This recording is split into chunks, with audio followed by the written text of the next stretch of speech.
we all fall down.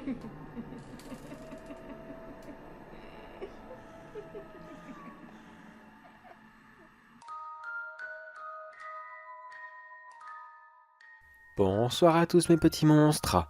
Aujourd'hui, 4 vidéos remake, car, comme vous le savez, les anciennes vidéos étaient parfois assez courtes et cela est un petit peu difficile de rendre ces anciennes histoires qui étaient très courtes en quelque chose de plus récent, plus qu'on fait maintenant. Donc, au lieu d'étirer dessus et de donner des détails qui ne servent strictement à rien et qui seraient juste du remplissage inutile, eh bien, on va en prendre 4, et puis on fera une seule vidéo avec. Qu'en pensez-vous, ce n'est pas une bonne idée? Allez, sur ce mes petits monstres, je vous laisse avec la première histoire, mais petite précision, cette histoire est réelle.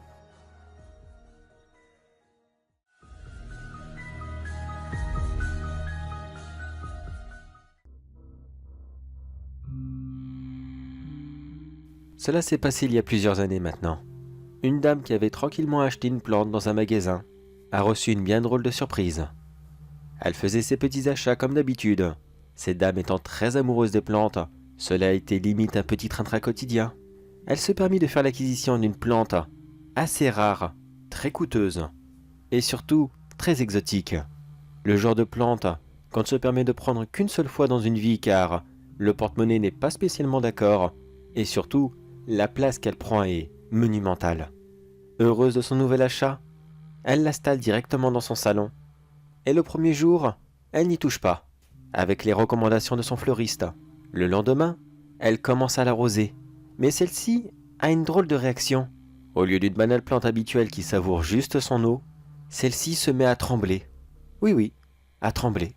Surprise de cette réaction, elle se dit « Bon, c'est peut-être normal, c'est la première fois qu'elle en avait une, donc peut-être que c'était normal. » N'y portant pas plus attention, elle retourne à son train-train quotidien. Mais le lendemain, à l'heure d'arroser ses plantes, cette nouvelle plante se met une fois de plus à trembler.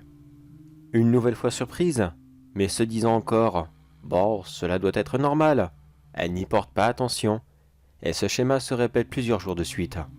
Oui, bien sûr, elle aurait pu chercher des infos sur Internet, mais cela s'est passé il y a quelque temps maintenant, et Internet n'était pas aussi répandu qu'aujourd'hui dans les foyers. Alors elle appelle tout simplement son fleuriste et lui explique la situation. Bonjour monsieur, excusez-moi, c'est Madame Ista. Je vous appelle car j'ai acheté une plante il y a quelques jours. Je ne pourrais pas vous dire le nom car je ne sais plus, excusez-moi. Mais elle était très grande et il ne restait plus qu'une seule exemplaire. Bonjour madame, oui, je vois exactement la plante que vous voulez parler. Y a-t-il un souci avec? Vous avez du mal à vous en occuper? Oh non, non, pas du tout, rien de cela. Tout se passe très bien, c'est juste que quand je l'arrose, elle se met à frémir, à... Enfin, je sais pas trop comment vous l'expliquer. À trembler? Oh, je vois ce que c'est. Écoutez madame, est-ce que vous êtes seule chez vous? Non, pas du tout. J'ai mes enfants, mais pourquoi donc? Écoutez-moi, c'est super important. Sortez tout de suite de chez vous, prenez vos enfants et attendez-nous dans votre jardin. Je vous envoie quelqu'un tout de suite. Ne rentrez pas chez vous et surtout, attendez notre passage. C'est très très très important. D'accord, mais vous me faites peur là. Dites-moi, qu'est-ce qui se passe? Expliquez-moi.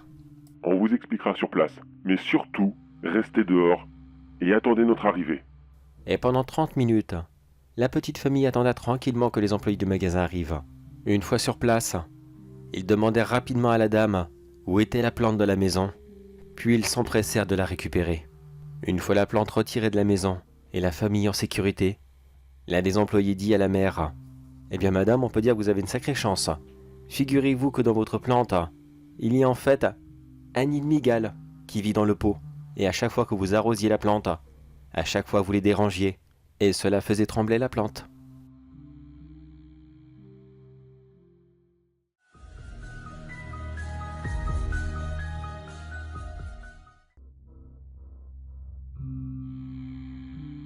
Il n'y a vraiment pas grand monde ce soir. Se dit Rachel en traversant le parc.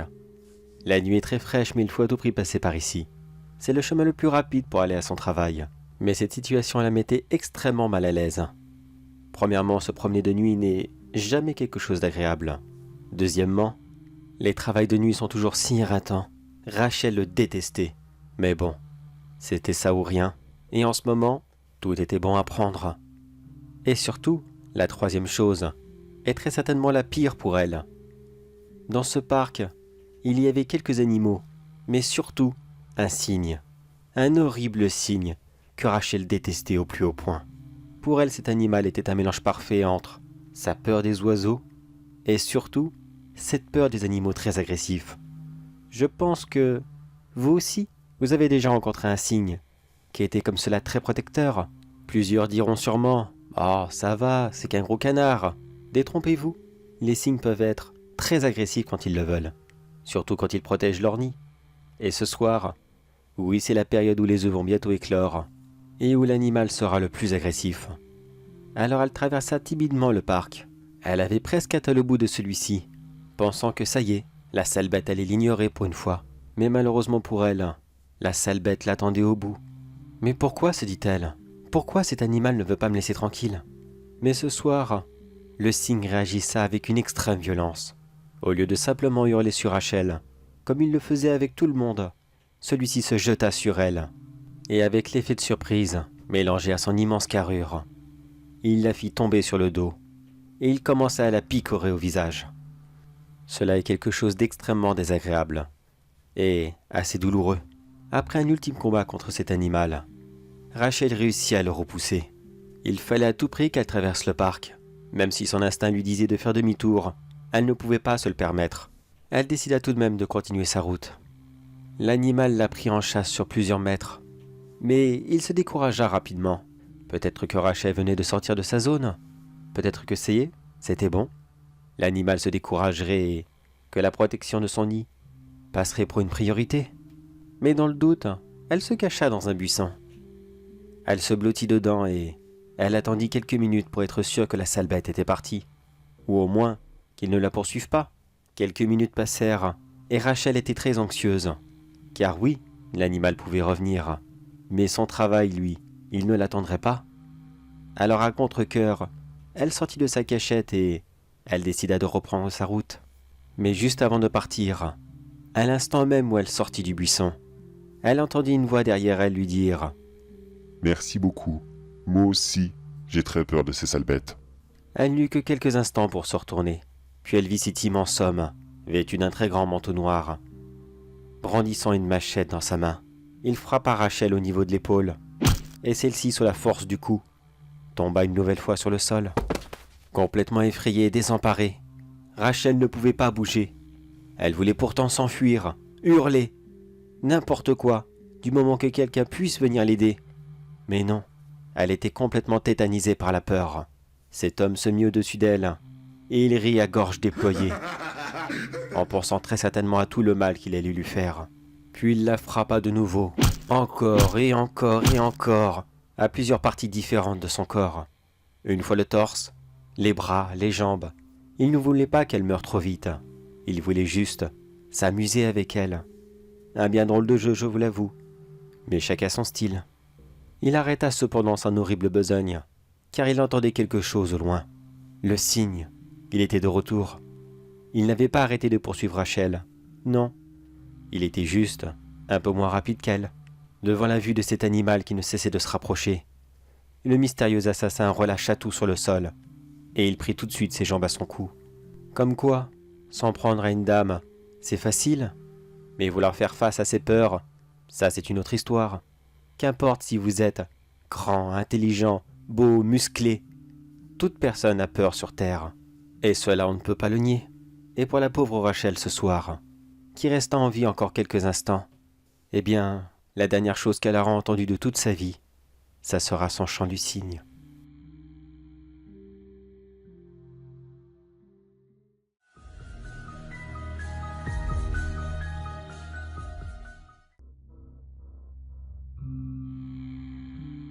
Je n'aurais jamais pensé à quel point ce petit séjour aurait pu me faire autant de bien.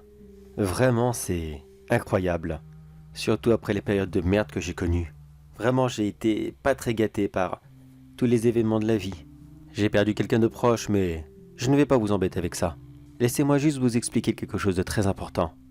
Je suis avocat, et ce détail est capital pour ce que je vais vous raconter. Il y a quelque temps, j'ai eu un client un peu spécial. Celui-ci était accusé du meurtre d'une dame, alors que pourtant, il n'avait rien à voir avec elle.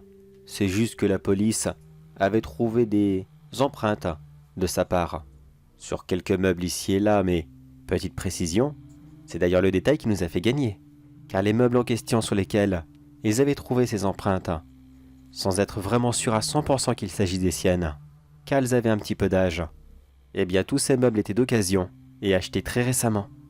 Vous voyez, ça ne pouvait pas être reçu. Finalement, mon client a été innocenté et c'est devenu mon ami. On a passé tellement de bons moments ensemble, des soirées si agréables, à boire, à aller au cinéma, enfin, des activités d'homme quoi. Vous voyez de quoi je parle. Et oui, là tout de suite, c'est avec lui que je suis parti au zoo. Et là, vous avez sûrement 2 questions en tête. Mais alors du coup, qui a pris pour le meurtre de la dame? Eh bien finalement, il s'agissait de son père. Apparemment, celui-ci n'avait jamais accepté la relation de sa fille.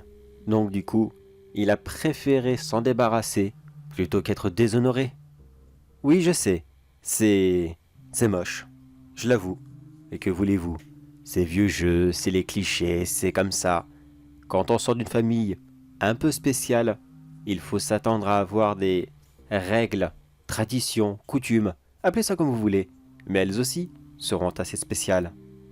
Et maintenant, pourquoi est-ce que je suis dans un zoo? Est-ce que moi et mon ami on n'a pas un peu passé l'âge? Si, vous avez raison. Mais j'adore ces endroits. J'adore la nature, les animaux. Bref, j'aime me ressourcer ici. C'est tellement agréable. Surtout quand il n'y a personne. Donc justement, j'en ai profité pour acheter une place spéciale. Moi et à mon ami bien sûr. Pour pouvoir passer une nuit au zoo. Mais je l'avoue qu'à 2 heures du matin, après avoir un peu consommé, peut-être qu'on n'avait pas spécialement envie de dormir. Alors on s'est dit, tiens, allons faire une visite privée. Et nocturne en plus. Je suis sûr que le zoo doit être magnifique durant la nuit. Alors c'est ce qu'on a fait. On a commencé à déambuler ici et là. Bon, c'est vrai que la boisson nous a un petit peu aidés. Mais ne vous inquiétez pas, je n'avais pas autant consommé que lui. Moi, je voulais quand même profiter du paysage. C'est vrai, je lui ai un petit peu proposé la dernière minute, mais j'avais quand même cette petite idée en tête. Je voulais voir ce zoo de nuit. Mais bref, là n'est pas la question. On s'est promené ici et là, et quand nous sommes arrivés à l'enclos des hippopotames, laissez-moi vous décrire un peu le lieu. L'enclos se trouve en contrebas, et pour l'observer, il faut monter sur une passerelle, et on peut les voir d'en dessous. Bien sûr, à cette heure-ci, ils dormaient profondément, mais en extérieur. Donc du coup, on a pu les observer. En les voyant, mon ami est directement parti dans des blagues salaces. Vous savez, du genre, oh là là, il a vraiment un popotin aussi gros que... Et j'en passe. Non, ce n'est pas un mauvais gars, loin de là. Il faut le connaître, c'est tout. Bon, certes, à première vue, il ne tire pas bonne mine. C'est vrai que c'est un bon consommateur. Mais vous voyez par exemple ces blagues salaces? Eh bien ça, il ne les ferait jamais en public. Là, il n'y a que lui et moi, alors ce n'est pas grave. J'étais persuadé qu'il était innocent dans cette affaire. J'étais sûr à 200% que je pouvais le protéger comme cela, qu'il n'y avait aucun problème. Je lui faisais tellement confiance. Vraiment, cette personne était si admirable, si gentille, si sympathique. Vous savez, ce genre de personne qui pourtant, même s'il ne possède plus rien, il serait capable de vous donner ses derniers centimes, même si lui-même ne devrait pas manger le lendemain. Mais ça, visiblement, ce n'était qu'une apparence. Car entre 2 rires idiots, il m'a regardé et finalement, il a avoué. Je me souviendrai toujours de ce qu'il a dit. Là, c'est foutu. Plus jamais je ne regarderai un accusé de la même façon. Plus jamais. Il m'a dit mot pour mot. Tu sais quoi? Je vais te confier un secret. Toi et moi, on est les meilleurs potes du monde, pas vrai? Eh bien écoute, en réalité, cette dame, eh bien c'est moi qui l'ai tuée. Ouais, c'est vrai, je te l'avoue. Et alors? Oh là là là là, la soirée qu'on a passée tous les deux. Enfin en tout cas moi, j'ai passé une soirée super. Je suis passé par sa fenêtre, je me suis faufilé dans son lit, et elle a cru que c'était son mari qui était rentré. Et j'ai passé 2 heures incroyables. Mais quand elle a compris que ce n'était pas moi, tu comprends, il n'aurait pas fallu que je la laisse, comme cela, crier sur tous les toits, mon nom, mon prénom, et qu'est-ce que je lui avais fait. Ce n'aurait pas été très classe. Du moins, j'aurais eu des problèmes. Alors tu comprends, il fallait que je la fasse taire, d'une certaine façon. Mais bon, je suis sûr que tu es d'accord avec moi. Tu m'as toujours soutenu. Pourquoi est-ce que ça changerait maintenant? Tiens, regarde, les hippos se réveillent. Est-ce qu'ils sont pas débiles, ces gars-là? Aussi débiles que les membres du jury, que tu as complètement mené en bateau. T'es le meilleur. Vraiment, je te félicite. Bravo à toi. J'étais complètement dégoûté d'entendre ça. J'avais défendu une crapule, un assassin, une véritable raclure, et d'autres mots encore que je ne prononcerai pas. Je ne sais pas si c'était l'effet de la haine, mais je n'ai pas hésité une seule seconde. Et pendant qu'il s'est penché pour essayer de faire semblant de caresser les hippopotames, je l'ai poussé, et il a fait une chute de 4 mètres. Non, il n'est pas mort, mais je pense qu'il aurait préféré. Il s'est brisé le dos sur le sol, et le mâle hippopotame n'a pas vraiment apprécié sa présence dans son enclos. Les hippos sont très farouches avec leur territoire. Il l'a directement chargé, puis il l'a mordu au torse, au bras et à la tête. Ça a duré 5 minutes. 5 longues minutes, où je l'ai vu être broyé, agonisé, déchiqueté. Et au final, il ne restait de lui qu'une énorme masse gélatineuse qui ne ressemblait plus à rien. Et là, oui, je passe un merveilleux moment. Je suis encore au-dessus de l'enclos des hippos. Je les regarde jouer avec cette masse de chair informe. Et je me dis que finalement, j'aurais réussi quelque chose. Car vous vous souvenez, cette dame qui l'a tué, eh bien, ce n'était pas n'importe qui. C'était ma femme. Oui, je vous l'ai dit au tout début que j'avais perdu quelqu'un. Et malheureusement, j'ai accusé mon beau-père. Je ne l'appréciais tellement pas. Bon, d'une certaine façon, je regrette pas vraiment ce que j'ai fait.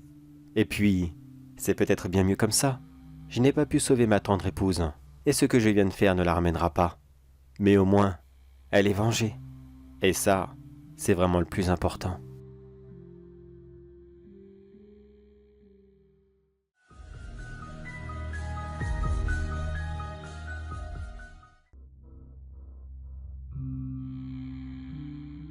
Normalement, je suis pas censé en parler. J'ai signé des clauses et je devrais garder ça pour moi, mais non. C'est fini. Je peux plus. Je peux vraiment plus. J'ai trop de remords et il faut que ça se sache. Eh bien, écoutez, je vais essayer de faire au plus vite car je sais pas combien de temps ce message va rester. Écoutez-moi bien. La mine d'asbestos. Non, elle n'a pas été noyée. Non, pas du tout, ça c'est l'excuse officielle. Mais en fait, ça cache toute autre chose. Je me souviens, ça s'est passé il y a quelques mois. Moi et mon collègue, on essayait de prospecter. Oui, on cherchait de nouveaux filons, des nouvelles veines. Il fallait à tout prix la rentabiliser. Bon, ça, vous savez déjà, bien sûr. C'est comme cela que ça fonctionne dans ce domaine. Je me souviens que ce jour-là, l'une de nos explosions avait réussi à découvrir une mine naturelle. Comme un gigantesque passage que mon collègue et moi, on s'est empressés d'aller visiter. Et la première grosse erreur que nous avons fait, eh bien, ça a été d'y aller que tous les deux. Ça, j'avoue, c'était pas malin. Vraiment pas malin. On ne savait vraiment pas où on allait et pourtant, on visitait comme cela des galeries. Mais quel idiot j'ai été. Enfin, passons. Lorsque nous sommes arrivés sur place, la première chose que j'ai dit a été « Waouh, qu'est-ce que c'est beau !» Et oui, en effet, c'était vraiment magnifique. Une caverne naturelle, des plus grandioses. De longs couloirs, avec des stalactites et des stalagmites, réunis à plusieurs endroits, formant aussi quelques rares colonnes ici et là. Un véritable spectacle grandiose. Et je vous l'avoue, que lui et moi, à ce moment, nous nous sommes dit « Non, cette zone, on va sûrement pas l'exploiter. La mine n'est pas éternelle, et il faudra bien la reconvertir au bout d'un moment. Le tourisme, c'est toujours bien, ça rapporte. Alors laissons cet endroit magnifique, et poursuivons la visite. » Nous nous sommes donc engouffrés dans d'autres passages, qui étaient un petit peu moins beaux, moins de décors, et avec lesquels on avait moins de remords de les casser. Même si je l'avoue, une galerie naturelle est toujours un crève-cœur lorsqu'on doit la démolir. Mais que voulez-vous, le business est le business, on l'arrête pas. Mais plus nous passions de temps dans cette grotte, et plus notre espoir de trouver un gisement ne cessait de s'amenuire, car on entendait plusieurs bruits ici et là. Oui, bien sûr la tranquillité de la grotte, les quelques gouttes qui tombaient des stalactites. Et on a même entendu à un moment une rivière souterraine. Là, je vous l'avoue, une rivière souterraine, c'est une véritable catastrophe. Les ouvriers ne peuvent pas y travailler en sécurité, les machines ne peuvent pas passer. Bref, c'est la misère. On était sûr qu'on perdait notre temps. Alors on a décidé de faire demi-tour. Et c'est là qu'on a commencé à les entendre. Des chauves-souris. Mais attention, pas juste une ou deux ici et là, mais une immense colonie de chauves-souris. Lorsque nous les avons éclairées de nos lampes torches, on a dû les déranger car plusieurs d'entre elles se sont envolées. Je ne suis pas zoologiste, mais j'ai bien sûr des bases sur ces animaux. Et pourtant, celles-ci ne me disaient strictement rien. Elles étaient grandes, très grandes, beaucoup trop grandes même pour la région. Elles avaient la taille d'une roussette. Et pourtant, du peu que j'en voyais, elles avaient le physique de n'importe quelle chauve-souris. Enfin, je veux dire, des communes que vous pourriez avoir chez vous. Cela ne voulait rien dire. Alors j'ai rapidement dit à mon collègue, « Bon, tu sais quoi? Je crois qu'il vaut mieux qu'on parte très vite. Je pense que nos nouvelles copines ne nous apprécient pas spécialement. » Nous avons d'abord commencé à faire demi-tour et à repartir normalement. Mais quand nous les avons entendues décoller et venir directement sur nous, nous nous sommes empressés de courir afin d'essayer de rejoindre la sortie au plus vite. Et pour tous ceux qui se posent la question, oui, elles nous ont attaqués. À chaque fois qu'elles venaient sur nous, elles repartaient après avoir laissé leur petit lot de douleurs, griffures, morsures. Certaines nous rentraient volontairement dedans, non pas pour nous mordre, mais juste provoquer un impact physique. Est-ce qu'elles avaient mal? Est-ce que c'était des pseudo-kamikazes? Ça, je n'en ai aucune idée. Mais quoi qu'il en soit, après plusieurs longues minutes de griffures et de morsures, mon collègue est finalement tombé face contre terre, et il ne cessait de hurler de douleur, car tous les animaux s'étaient jetés sur lui. Bien sûr, j'ai essayé de l'aider. J'ai couru dans sa direction, repoussant chacune de ces créatures qui ne cessaient de le griffer et de le mordre à chacun de leur passage. Elles étaient toutes sur lui. Je n'arrivais même pas à l'atteindre. Plusieurs dizaines de ces choses ne cessaient de l'attaquer encore et encore. Même moi, quand je tendais le bras un petit peu trop dans sa direction, je me faisais immédiatement mordre. J'ai essayé, je vous jure que j'ai essayé. Pendant quoi? 10 bonnes minutes? Enfin, il me semble, je sais plus, ça a duré si longtemps à mes yeux. Et au final, quand je n'entendis plus un seul son de sa part, quand j'ai supposé qu'il était soit inconscient ou soit mort d'hémorragie, j'ai décidé de partir moi aussi. Car si je restais là, j'étais sûr et certain de finir de la même façon. Alors, j'ai fait le lâche et j'ai repris le chemin en direction de la sortie. Elles m'ont bien sûr suivi, mais je n'étais plus très loin de la sortie. Une fois celle-ci atteinte, elles se sont dispersées dans la nature et je ne les ai plus jamais revues. Avec le peu de force qui me restait, j'ai couru vers des mineurs qui m'ont amené à l'infirmerie. Puis je me suis réveillé quelque temps plus tard dans un hôpital. On m'a raconté que le corps de mon collègue avait été retrouvé, complètement mutilé et en grande majorité dévoré. On m'a demandé ce qui s'était passé et j'ai tout raconté, exactement comme je vous l'ai dit. Les directeurs de la mine m'ont fait signer un contrat qui m'interdit de parler de quoi que ce soit. Puis quelque temps plus tard, celle-ci a fermé, faute de revenus et officiellement à cause d'une inondation. Mais croyez-moi qu'en réalité, ils veulent cacher quelque chose d'autre, quelque chose de bien pire. Alors si vous aussi, vous vivez près de la ville d'Asbestos, faites très attention à vous, car là-bas, il y vit des chauves-souris qui n'avaient pas vu la lumière du jour depuis des années et des années. Et croyez-moi que celles-ci ont faim, vraiment, très, très faim.